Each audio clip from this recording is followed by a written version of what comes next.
मेरे साथ बोलिए, भारत माता की। क्यों भाई, डिब्रूगढ़ वालों की आवाज को क्या हो गया है? हेमंत जी आपके यहां दूसरी राजधानी लेकर आए हैं, ऐसी आवाज नहीं चलेगी भाई। आज यहां आसाम की दूसरी विधानसभा का शिलान्यास हुआ है। मेरे साथ दोनों हाथ उठाइए जरा, अंत तक दाएं बाएं सभी लोग उठाए। फिर से आसाम में भाजपा सरकार बनाने के संकल्प की मुट्ठी भींचिए और प्रचंड आवाज से बोलिए, भारत माता की।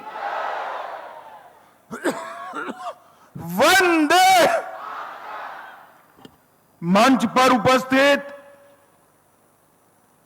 असम के लोकप्रिय मुख्यमंत्री श्रीमान हेमंत विश्व शर्मा जी, केंद्र सरकार में मेरे साथी मंत्री और डिब्रूगढ़ के ही सांसद श्री सर्बानंद सोनोवाल जी, असम विधानसभा के अध्यक्ष श्रीमान विश्वजीत देमारी जी, श्री चंद्रमोहन पटवारी जी, श्री केशव महंता जी, श्री पवित्र मार्गरेट जी, श्री पीयूष हजारिका जी, श्री प्रशांत फुकन, यहां के ही विधायक और विद्युत मंत्री असम सरकार श्री प्रशांत फुकन जी, रामेश्वर तेली जी और हमारे संगठन के साथी डिब्रूगढ़ के जिला अध्यक्ष आदित्य गोस्वामी जी, तिनसुकिया के अध्यक्ष कुशाकांत बोरा जी और असम के महासचिव श्री ऋतुपर्णा बरुआ जी। और आज इस खुशनुमा माहौल में जहां तक नजर पड़े लोग ही लोग दिखाई रहे हैं। उपस्थित सभी मेरे डिब्रूगढ़ के भाइयों बहनों को मेरा प्रणाम, नमस्कार।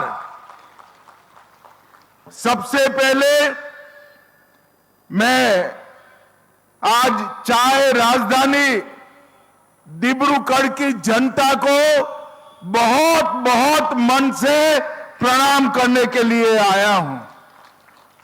यही भूमि है डिब्रूगढ़ की जिससे असम की चाय की खुशबू पूरी दुनिया में पहुंचती है और भारत के चाय का जायका पूरे दुनिया लेती है।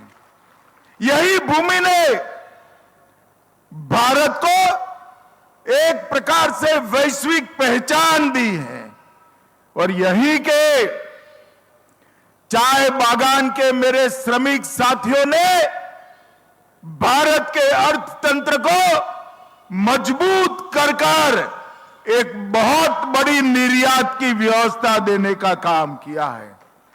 आज मैं यहां आया हूं तब सबसे पहले मां कामाख्या, श्रीमंत शंकर देव, श्रीमंत माधव देव जी के चरणों में प्रणाम कर मेरी बात की शुरुआत करता हूं।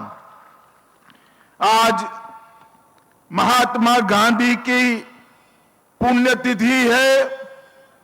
बापू ने पूरे देश को आंदोलित कर हमें स्वराज दिलाया था। आज मैं पुण्यात्मा महात्मा गांधी जी को भी प्रणाम करना चाहता हूं। भाइयों और बहनों, आज यहां पर लगभग 825 करोड़ की लागत से 5 परियोजनाओं का भूमि पूजन और उद्घाटन हुआ है। सबसे पहले मैं आसाम के मुख्यमंत्री श्री हेमंत विश्व शर्मा को डिब्रूगढ़ की जनता की ओर से बहुत बहुत बधाई देना चाहता हूं। इन्होंने 2025 में घोषणा की कि असम को हम समावेशी बनाएंगे और डिब्रूगढ़ को असम की दूसरी राजधानी बनाने का उन्होंने निर्णय घोषित किया। हमने कांग्रेस की भी सरकारें देखी हैं, कई सारी घोषणाएं सिर्फ घोषणा बनकर रह जाती थी, मगर ये तो भाजपा सरकार है। हेमंत विश्व शर्मा ने घोषणा की और आज 250 एकड़ में असम के दूसरे विधानसभा परिसर का शिलान्यास हुआ है। डिब्रूगढ़ वालों, आज पूरे भारत में मेरे डिब्रूगढ़ के वासी राजधानी असम के वासी माने जाएंगे। आप लोगों को बहुत बहुत बधाई। ये समावेशी विचार कि असम का हर क्षेत्र, इसकी असम पर मलकियत है। यहां ढेर सारे जाति, समुदाय, ट्राइब्स रहते हैं, वो सभी का असम पर अधिकार है और सब मिलजुल कर एक महान असम बनाएंगे। इस विचार को मूर्तिमंत करने का काम हेमंत विश्व शर्मा का ये फैसला करेगा। मैं फिर से आप लोगों को अनुरोध करता हूं कि एक ऐतिहासिक निर्णय पर ताली बजाकर हेमंत विश्व शर्मा का अभिनंदन करिए। मित्रों, मोदी जी ने पूरे देश भर में खेलों के लिए हमारे युवाओं में एक उत्साह भरने का काम किया है। स्पर्धा चाहे राष्ट्रीय हो, अंतर्राष्ट्रीय हो, एशिया की हो, हमारे युवा आज खेलों में बहुत अच्छा प्रदर्शन कर रहे हैं।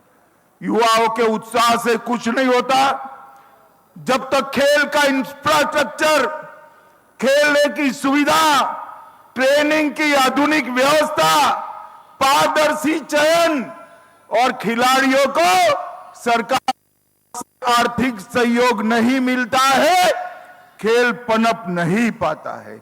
और आज डिब्रूगढ़ में मल्टी डिसिप्लिनरी स्पोर्ट कॉम्प्लेक्स, इसके प्रथम चरण का लोकार्पण कर दिया गया है।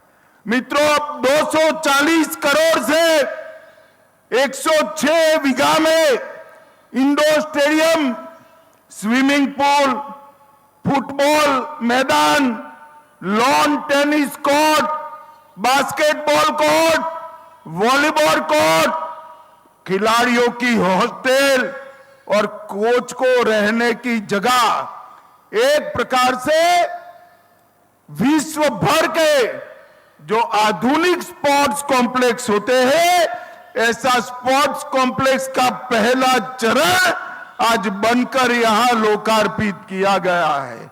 और इसके साथ ही 209 करोड़ से दूसरे चरण का शिलान्यास भी हुआ है।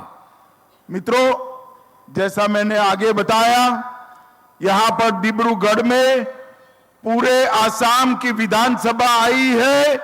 इसके साथ साथ आसाम के हर विधायक का फ्लैट भी डिब्रूगढ़ में बनने वाला है। ये हमारे लिए बहुत महत्वपूर्ण है। विधानसभा आने से डिब्रूगढ़ के क्षेत्र को, चाय की इस राजधानी को नई आर्थिक ताकत मिलने वाली है। और ये सम्मान पूरी देश भर में बहुत कम स्थानों को मिला है कि राज्य की दूसरी राजधानी बनने का। फिर से एक बार डिब्रूगढ़ वालों को बहुत बहुत बधाई। मित्रों, यहां पर world life and research institute Dibrugarh 292 crore से 120 बीघा में बनेगा। इसमें डिसीज सर्वेलेंस की व्यवस्था, रिसर्च की व्यवस्था, डायग्नोसिस की व्यवस्था और कैपेसिटी बिल्डिंग, ये सभी करा है। हेमंत जी ने मुझे नीचे इसका मानचित्र बताया। मैं और सर्वानंद जी थे। मैंने हेमंत जी के कहा है कि पशुओं के साथ साथ पक्षियों के लिए भी ये सारी व्यवस्था यहां पर कर दीजिए, जिससे व्यवस्था कंप्लीट हो जाएगी। मित्रों, साइंटिफिक रिसोर्स और जेनेटिक डिजीज की स्टडी यहां पर होकर ये विश्व में अपने आप का बहुत महत्वपूर्ण स्थान बनने वाला है। और आज मेरे मन का जो सपना था वो भी पूरा होने वाला है। मित्रों, असम की नदियां हमारी संस्कृति की धरोहर है, हमारे किसानों की आर्थिक जीवादोरी है, और असम की नदियां हमारे लिए मां के समान है। मगर जब बाढ़ आती है, वो रौद्र रूप जब धारण करती है, हर साल कई जगह पे विनाश बिखेरती जाती हैं। हमने कुछ साल पहले स्पेस एप्लीकेशन सेंटर से आसाम का एक प्रकार से सर्वे किया, और आसाम के सर्वे के आधार पर बड़े बड़े वेटलैंड आइडेंटिफाई किए, और ये ब्रह्मपुत्र का पानी, बाढ़ का पानी, बड़े बड़े 15 तालाब बनाकर हम इसमें डाइवर्ट करेंगे और बाढ़ को रोकने का काम करेंगे। और मित्रों, गत चुनाव में हमने वादा किया था कि हम आसाम को बाढ़ मुक्त बनाने का एक रास्ता ढूंढेंगे, और अगले चुनाव के एंड पहले आज इसका भूमि पूजन होने जा रहा है। ये बड़े तालाब बनेंगे जहां से इरिगेशन होकर आसाम के किसानों को 3 बार वर्ष में क्रॉप लेने की सहूलियत होगी। यहां पर पशुपालन बढ़ेगा, डेयरी उद्योग भी बढ़ेगा, और ये बड़े बड़े तालाब स्पोर्ट्स के लिए, वाटर स्पोर्ट्स के लिए भी काम करेंगे, और टूरिज्म का भी बहुत बड़ा आकर्षण का केंद्र बनेगा। सालों से आसाम बाढ़ की समस्या से ग्रस्त था, और भारत सरकार के गृह मंत्रालय ने 692 करोड़ रुपया खर्च कर ये प्रथम चरण 15 वेटलैंड को डेवलप करने का किया है। ये बहुत महत्वाकांक्षी योजना है। इससे 7.5 लाख लोगों को बाढ़ से बचाया जाएगा। लगभग 77,000 हेक्टेयर भूमि सिंचित होगी, फ्लड की पीक कम होगी, और वाटर होल्डिंग कैपेसिटी बढ़ने से हमारे भूस्तर को भी हम ऊपर लेकर आएंगे। मैं आज डिब्रूगढ़ वालों को बहुत बहुत बधाई देना चाहता हूं कि बाढ़ मुक्त आसाम बनाने का जगह भी हमारे हेमंत विश्व शर्मा ने डिब्रूगढ़ का स्थान चुना है। ये हमारे लिए सौभाग्य की बात है। सर्वानंद जी यहां बैठे हैं, वो सांसद है डिब्रूगढ़ से, और अभी अभी डिब्रूगढ़ वालों को मालूम नहीं है शायद, मोदी जी ने डिब्रूगढ़ के लिए एक बहुत बड़ा काम किया है। थोड़े दिनों पहले 26-27 जनवरी को भारत सरकार ने यूरोपियन यूनियन के 27 देशों के साथ फ्री ट्रेड एग्रीमेंट करा, और ये फ्री ट्रेड एग्रीमेंट का फायदा, सबसे बड़ा फायदा हमारे आसाम के डिब्रूगढ़ को होने वाला है। भाई, अरे भाई ताली बजा दिए, मैं पहले पूछो तो कैसे? चलो मैं ही बता देता हूं। यहाँ के चाय बागानों में जो चाय बनती है ना, वो पूरे यूरोप के 27 देशों में 0 टैरिफ के साथ यूरोपियन के मॉर्निंग टी के कप में पहुंच जाएगी। एक बहुत बड़ा बाजार आसाम की चाय के लिए मोदी जी ने खोला है।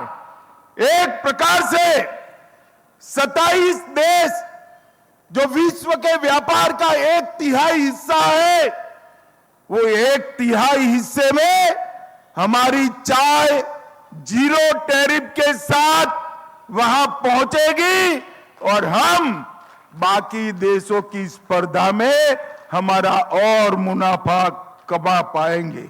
ये मोदी जी ने जो कमाल किया है, इससे पेरिस से लेकर बर्लिन तक हमारी चाय पहुंचाने का रास्ता खोल दिया है।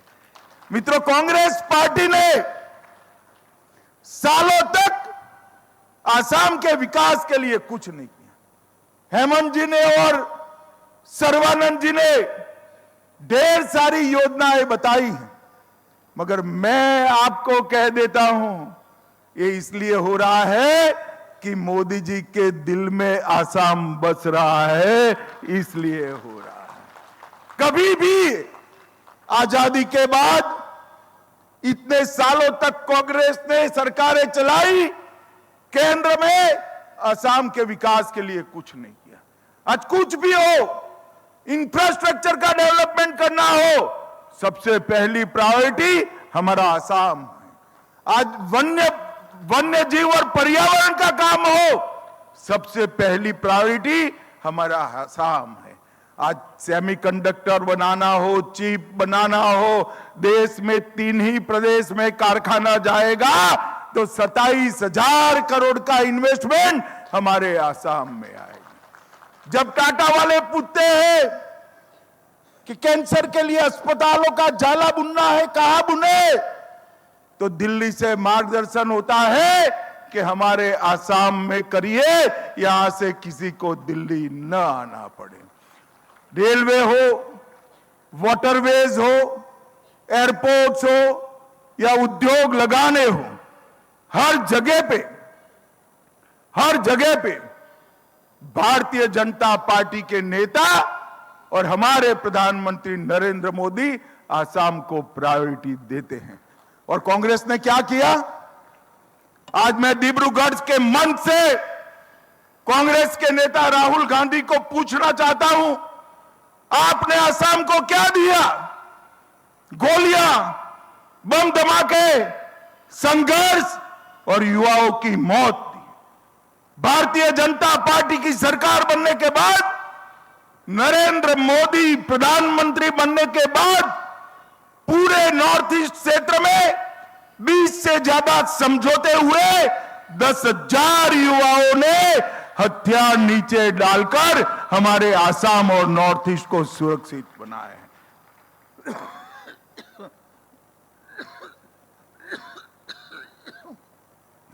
एक जमाने में यहां कर्फ्यू, बम धमाके, गोलियों की आवाज थी, आज भूपेन दा का संगीत यहां से पूरे विश्व में पहुंच रहा है।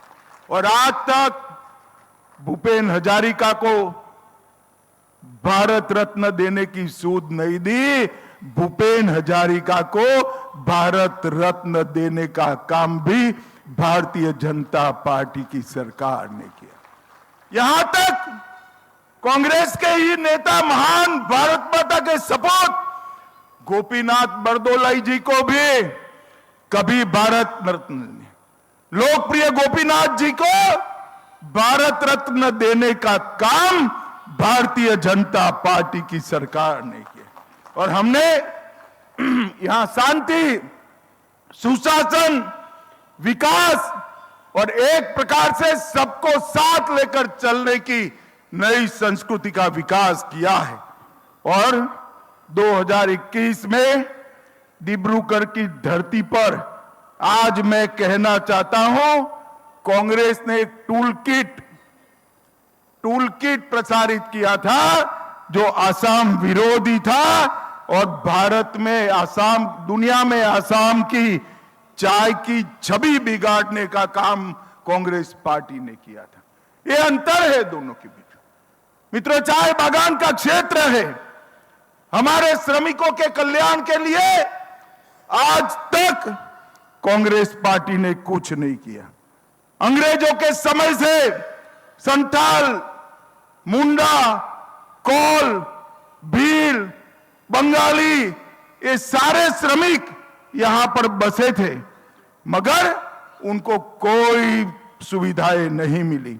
हमारी सरकार ने 2025 में लैंड होल्डिंग अमेंडमेंट एक्ट पारित कर 825 चाय बागानों के 3,33,000 परिवार, मतलब लगभग 20 लाख लोगों को भूमि का मालिक बनाने का काम भारतीय जनता पार्टी। सदियों से लोग भूमि की मलकियत के लिए संघर्ष करते थे। पहले कांग्रेस के खिलाफ किया, इसके पहले अंग्रेजों के खिलाफ किया, किसी ने सूद नहीं ली।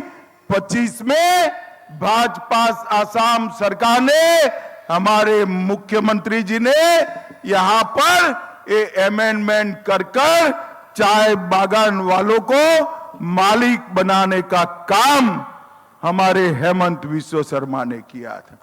मित्रों, आज पूरे विश्व में आसाम और नॉर्थ ईस्ट के अलग अलग सांस्कृतिक गमछे हमारे नॉर्थ ईस्ट की संस्कृति का सम्मान का प्रतीक बने हुए। अभी राष्ट्रपति महोदया ने 26 जनवरी को एट होम कार्यक्रम में सभी को नॉर्थ ईस्ट के गमछे पहनाए। यहां तक कि यूरोपियन यूनियन की अध्यक्षा और बाकी सारे जो लोग आए थे उन्होंने भी गमछे डाले। एक ही व्यक्ति ने आसाम का गमछा नहीं डाला, उसका नाम था राहुल गांधी।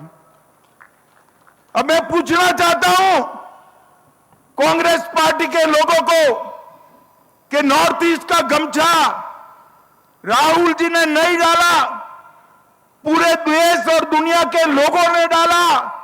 भला आपकी क्या दुश्मनी है भाई? जरा ये तो बताओ, इतना अन्याय क्यों करते हो हमारे नॉर्थ ईस्ट के साथियों के लिए? मगर मैं आज कहकर जाता हूं, राहुल गांधी को जो करना है वो करे। जब तक भारतीय जनता पार्टी राजनीति में है, नॉर्थ ईस्ट की संस्कृति को कोई हिला नहीं सकता, कोई हिला नहीं सकता। आज हमारे मोदी जी यूएन के मंच पर असम का गमछा लेकर जाते हैं और यूएन में भाषण में शंकर देव और माधव देव का नाम देकर वो विश्व में हमारी संस्कृति का प्रचार और प्रसार करते हैं। लसित बरफुकन को आज मोदी जी और असम सरकार ने पूरे देश की सभी भाषाओं में लसित बरफुकन के वीर जीवनी को अलग अलग 23 भाषाओं में अनुवादित कर वहां तक पहुंचाने का काम किया है। और 400वीं जयंती हेमंत जी यहां मनाना चाहते थे। मोदी जी ने कहा आसाम में तो मनाइए ही मनाइए, आप राजधानी के विज्ञान भवन में बनाइए, मैं आऊंगा और लसित बरफुकन को पूरे विश्व में पहुंचाने का काम हमारे नेता नरेंद्र मोदी जी ने किया। भाइयों बहनों, एक और बात मैं करना चाहता हूं। हमारे आसाम में मुझे बड़ी गंभीरता से बताइए, डिब्रूगढ़ वालों को इतना परेशानी नहीं है, मगर आसाम की परेशानी डिब्रूगढ़ की है या नहीं है? भाई जरा जोर से बोलो, आसाम की परेशानी हम सबकी है या नहीं है? पक्का है? आसाम में घुसपैठ होना चाहिए क्या? अरे जोर से बोलो, होना चाहिए क्या? एक कांग्रेस पार्टी ने असम को घुसपैठ कर अपनी वोट बैंक की राजनीति से सत्ता प्राप्त करने का घुसपैठियों के माध्यम से एक हथियार बनाया था। मैं बधाई देना चाहता हूं भाजपा सरकार को, असम की और हमारे मुख्यमंत्री को कि ये डेमोग्राफी बदलने का सिलसिला उन्होंने बंद कर दिया। 1,26,000 हेक्टेयर एकड़ भूमि बांग्लादेशी घुसपैठियों से मुक्त कराने का काम ये भारतीय जनता पार्टी की सरकार ने।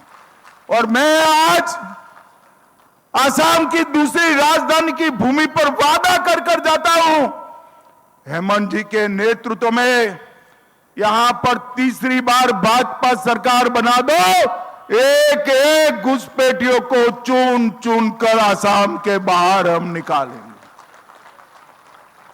ये घुसपैठिया किसी भी तरह से आसाम और देश का भला नहीं कर सकते। हमारे सीमित संसाधन हैं, हमारे गरीबों का अधिकार घुसपैठिया छीनते हैं, हमारे डेमोग्राफी को बदल रहे हैं और देश की सुरक्षा के साथ भी वो लोग कॉम्प्रोमाइज करते हैं। मित्रों, एक घुसपैठिया इन्होंने श्रीमंत शंकरदेव की जन्मभूमि को भी नहीं छोड़ा था और काजीरंगा के जंगलों में घुसपैठियों ने शिकार कर कर कर हमारे गैंडों को खत्म करने का काम किया है। आज आसाम की जनता को मैं अपील करने आया हूं, ये जनसांख्यिकी का जो परिवर्तन है, इसको अगर आपने रोका नहीं तो आसाम आने वाले दिनों में बहुत दिक्कत में आएगा।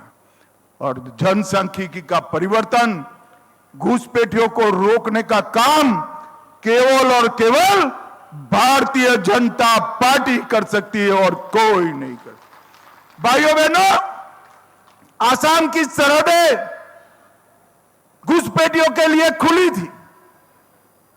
जब से नरेंद्र मोदी जी की सरकार बनी, पहले सर्बानंद सोनोवाल और फिर हेमंत विश्व शर्मा हमारे मुख्यमंत्री बने, मोदी जी और आसाम सरकार ने मिलकर घुसपैठियों को आसाम की सरहदों में आना बंद कर दिया है। अब घुसपैठ नहीं होती है आसाम में, परंतु जो आ गए हैं उनको भी बख्शना नहीं है। चुन चुन कर बाहर निकालने का काम ये भारतीय जनता पार्टी की सरकार। पिछले 5 वर्षों में हमने बहुत बड़ा आर्थिक सुधार भी किया है। आसाम की जीएसडीपी को 4.1 लाख से बढ़ाकर 7.2 लाख करोड़ तक ले गए हैं और आसाम के नागरिकों की आय में 50% की वृद्धि भारतीय जनता पार्टी की सरकार के समय में हुई है। मित्रों, अगर हमने शांति चाहिए, विकास चाहिए, शिक्षा चाहिए, इंडस्ट्री चाहिए, रोजगार चाहिए, समृद्ध खेती और पशुपालन चाहिए, तो एक ही विकल्प है भारतीय जनता पार्टी का। यहां पर शासन फिर से एक बार लाना पड़ेगा।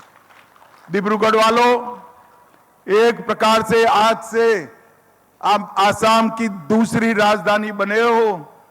मुझे जरा मन से बताना, अगले चुनाव में सबसे बड़ी बहुमत के साथ, अब तक की सबसे बड़ी बहुमत के साथ भाजपा को चुनकर लाओगे क्या?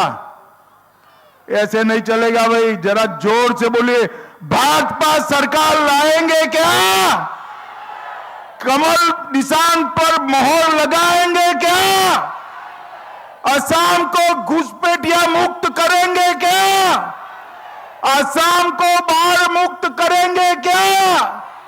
असम को श्रीमंत शंकरदेव का असम बनाएंगे क्या? तो यही संकल्प के साथ दोनों हाथ उठाइए, उठाइए दोनों हाथ, विजय के संकल्प की मुट्ठी बींचे और प्रचंड आवाज से बोलिए, भारत माता की वंदे वंदे। आप सभी का बहुत बहुत धन्यवाद। और एक बार प्रभु श्री राम का नारा भी लगाएंगे। मेरे साथ जोर से बोलिए, जय श्री राम, जय जय श्री राम। धन्यवाद।